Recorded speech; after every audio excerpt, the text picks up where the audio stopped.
the details. Prime Minister Dr. Andrew Holness is set to meet with Governor General Sir Patrick Allen at King's House later this morning. This as state protocols are being activated for the swearing in of a new government. The meeting follows official communication from the Electoral Office of Jamaica to Sir Patrick, advising him that the Jamaica Labour Party was the winner of last Wednesday's general election. One of the JLP's representatives on the Electoral Commission of Jamaica, King's Counsel Tom Tavares Finson, told our news center on Tuesday that the way is now clear for the Prime Minister and his cabinet to be sworn in. I can confirm that the Electoral Office of Jamaica has corresponded with His Excellency the Governor General to the effect that the Jamaica Labour Party secured the majority of constituencies in the September 3rd elections. This will pave the way for the swearing in of the Prime Minister and the new government. Further correspondence, of course, will follow and detail the result of those elections, but this clears the way for a formal meeting between His Excellency and the Prime Minister arising from which the details of the swearing in of the Prime Minister and the government will emerge. Tom Tavares Finson, King's Counsel. Nationwide News understands that a meeting called for Tuesday afternoon by embattled chairman of the Police Officers Association, POA, Senior Superintendent Wayne Cameron, was abandoned. It's understood nobody turned up for the meeting, scheduled to start at 2 p.m. at the Police Officers Club on Hope Road in St. Andrew. The High Command of the Jamaica Constabulary Force had issued a statement on Monday confirming that Police Commissioner Dr. Kevin Blake had issued a directive for SSP Cameron to vacate his position as head of the POA.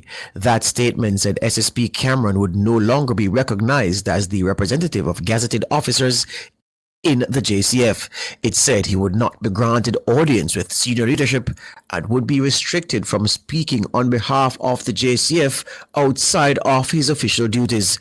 It's understood the police commissioner intends to address the issues which prompted his directive concerning the POA chairman when he speaks at an all-officers conference set for 8 a.m. on Thursday at his Old Hope Road office. The Manchester Police say they had to seek additional support from the SWAT team at the JCF due to the heavy firepower being used by a lone gunman during a daylight shootout at an apartment complex on Caledonia Road in Mandeville. The commanding officer for the Manchester Police is Superintendent Kerry Duncan. We really did not know how many persons were inside the house. What we know from our expertise and our training, that more than one weapon was being fired. We knew that based on our training. So we did not know the amount of persons that were inside the house. And like I said, the gunshots were raining from inside the building. When we ask for additional support, our additional support is usually to contain a situation. So what we wanted was to have adequate members on the ground in order to safely take this man from the building. The over 4-hour-long standoff was led by Superintendent Duncan, supported by personnel from Specialized Operations and the Jamaica Defence Force. The gunman, so far identified only by his alias, Brown Man, challenged the police team using a multi-caliber Omni-hybrid rifle and a Beretta pistol. Reports are that he fired over 100 rounds at the police before being fatally shot. Over 450 rounds of ammunition were found by the police inside Brown Man's apartment. The confrontation followed a shooting incident an hour earlier on Caledonia Road. In that incident, Adrian Bernard, a former employee at Ebony Park Academy, was shot and killed. Superintendent Duncan, who was speaking on Nationwide at 5 on Tuesday, says the JCF's capacity to respond to high-level threats was on display on Tuesday. What I want you to concentrate on is the level of response by our police officers in Manchester and the level of support that we're able to get from our counterparts over there in Kingston. They got here in record time to give us the necessary support that was well needed under the circumstances. So the concentration should really be on our capabilities to respond to situations of this nature.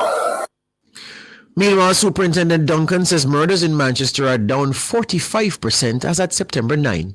As of today, we are seeing a 45% reduction in our murders and a 20% reduction in our major crime overall. And I say to you that this did not happen just by chance. This occurred based on our own strategic approach towards crime management in the parish, the level of resources that we have put and the boots that we have put on the ground to ensure that we cauterize whatever situation that may arise. Superintendent Kerry Duncan, commanding officer for the Manchester Police. And the president of the Manchester Chamber of Commerce, Omar Fennell, says the work of the police has encouraged entrepreneurs to do business in Mandeville. And I can report to you this evening that more and more businesses from Kingston, from Montego Bay and other sections, outside of course, the obvious that we have the highway, which also prompted that kind of a quick response. We have persons that are coming into Mandeville, coming into Manchester and opening businesses, and we just want to commend the police and see if we can keep this partnership going, because in our eyes, the police has been a wonderful job in Manchester. Omar Fennell, president of the Manchester Chamber of Commerce. Both men were speaking on Nationwide at 5 on Tuesday. Meanwhile, one Mandeville resident says citizen advocacy will purge Mandeville of the kinds of criminals who would dare to challenge the police.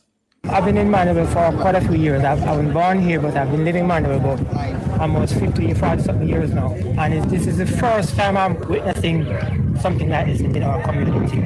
It's getting bad, and as citizens, we all need to come together to kind of get these type of people out of. Another resident described the incident as a scene from a movie. It's the worst thing I've seen in Manchester from forever. Yeah, about the movie The Heat, blazing gunshot for at least 3 hours. The hottest thing I've ever seen in Mandeville. It's not a good thing for the parish, not a good thing for 3 Chains, Mandeville, nowhere at all. We're not celebrating but there's enough man to celebrate, and I say, wow, we're bad in this, but Uncle Zen has a movie, so we don't want to see it again. It's a very peaceful community, it's the most peaceful environment in Mandeville. So we're not used to the message. A movie alone with the message. A resident of Caledonia Road in Mandeville. The St. Catherine North Police are seeking the public's assistance to locate 2 men who they've listed as persons of interest in the division. They are Orville Roach and Romeo O'Connor. Roach, who also goes by the aliases Jermaine, Banton, Suchi, Bob or Pops, is of a Huckabee address in Spanish Town. The police say he frequents Mansfield Avenue and Homestead in the parish. O'Connor is a taxi operator of Church Pen in Old Harbour. Anyone with information on the whereabouts of Orville Roach and Romeo O'Connor are to contact the Spanish Town Police at 876-984-2305, the nearest police station, or the emergency 119 number. The government and opposition are responding to the death of former Jamaica international footballer Alan Skilcole.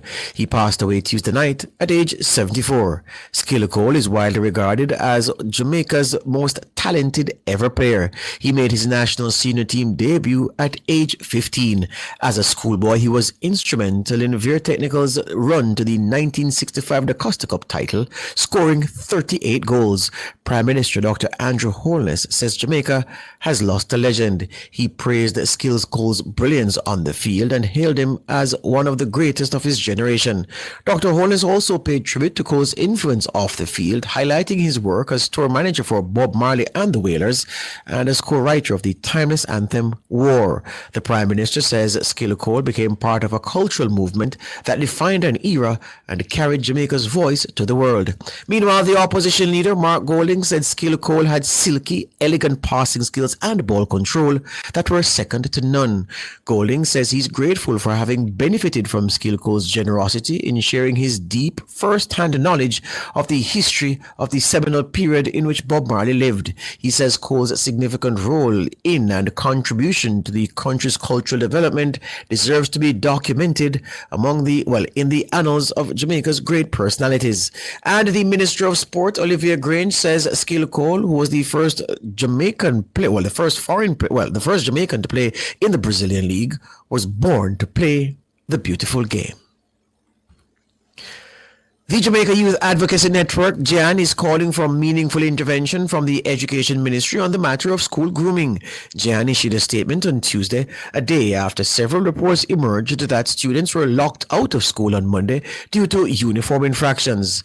The incidents include more than 30 students who were locked out at Calabar High in St. Andrew due to breaches of the dress code. JAN says while it acknowledges the importance of school rules and discipline, locking students out of school is not in their best interest and threatens their safety. The Policy and Advocacy Coordinator at JAN, Shanil Allen, spoke with our news center on Tuesday. It's full time we put a stop to the unproductive practice of removing students from schools due to uniform infractions. It puts our children in harm's way and takes them away from valuable instruction time in the classroom. We must find alternatives for compliance, and the Ministry of Education should demand that schools find and employ these alternatives.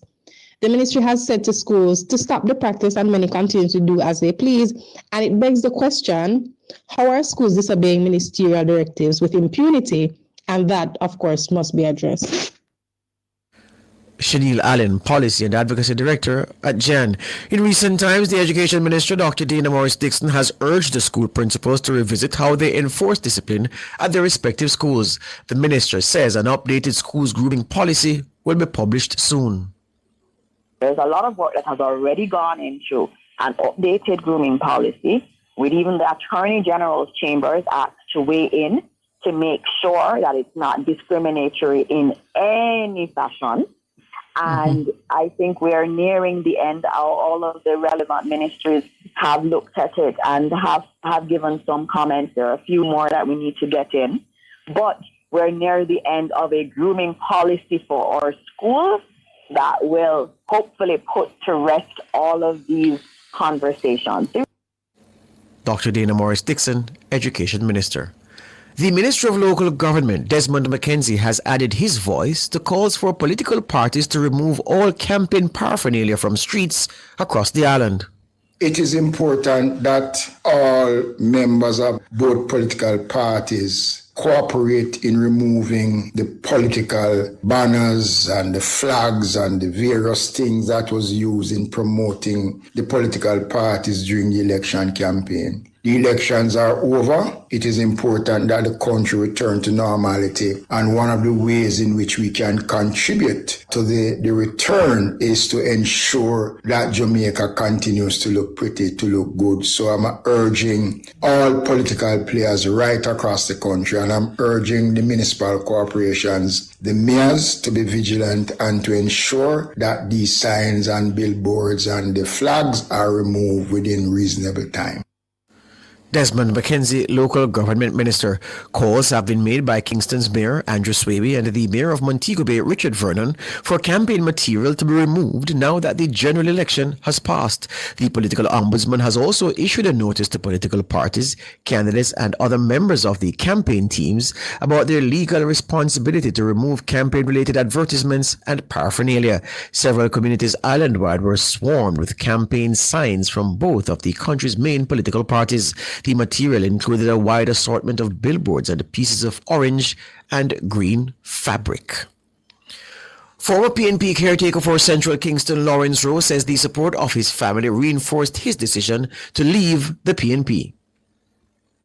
I came under intense pressure from comrades. I came under pressure from my family, who believe that their lives were in danger as well, and they asked me to pull it off. And until it got to a point where, my father came out in his green and the community was like, wow. And I mean, that gave me the courage to continue. The controversial politician cut ties with the PNP after the party decided not to select him as its candidate in Central Kingston in the lead-up to the election.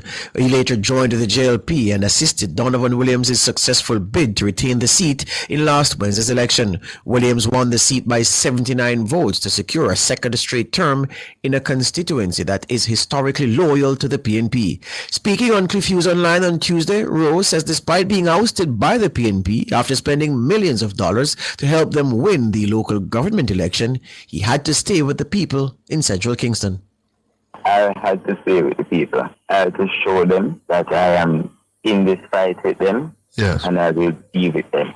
It was personal decision I had to make. And during that period, I purchased my home, which was up for sale, coming out of the issues with the PNP and, what I spent in the local government election. I was almost bankrupt. And my loans went bad. I had to get a little over $30 million.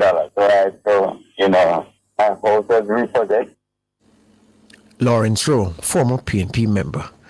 International news now. Poland shot down drones that entered its airspace on Wednesday, the first time a member of NATO is known to have fired shots during Russia's war in Ukraine. Poland said 19 objects had entered its airspace during a large Russian air attack on Ukraine and that it had shot down those that posed a threat. NATO Air Command and the Royal Netherlands Air and Space Force supported the action with F-35 fighter jets. The incident came 3 days after Russia's largest aerial attack on Ukraine since the war began, an attack that for the first time hit a key government building in Kyiv. Several European leaders said they believed Russia was intentionally escalating the war. That's the news.